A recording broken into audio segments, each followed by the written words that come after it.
Mahigit 1 milyong pisong halaga ng hinihinalang shabu nasamsam sa isang malakihang operasyon sa Barotac Nuevo, Iloilo. Suspect na aresto. Patrolwoman Lynette Sablon, ibalita mo.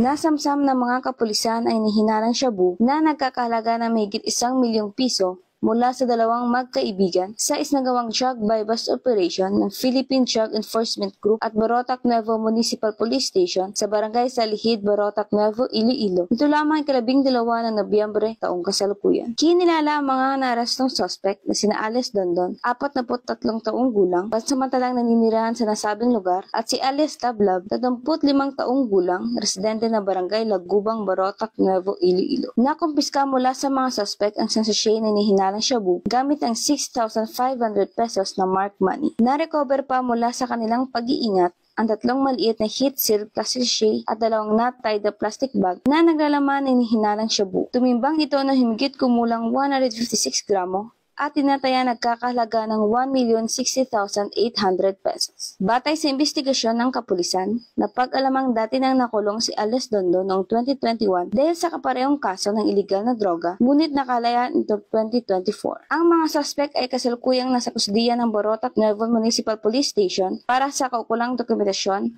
at sasampahan ng kasong paglabag sa Republic Act 9165, ang Comprehensive Names Drugs Act of 2002. Muling tiniyak ng PNP sa publiko ang kanilang walang humpay ng kampanya kontra iligal na droga at ang patuloy na pagtupad sa kanilang tungkuling maglingkod at magprotekta sa sambayanan. Bagong PNP para sa bagong Pilipinas, serbisyong mabilis, tapat at nararamdaman. Mula rito sa Western Visayas, ako inyong PNN correspondent, Patrolwoman Lynette Sablon, alagad ng batas, tagataguyod ng Balitang Pulis.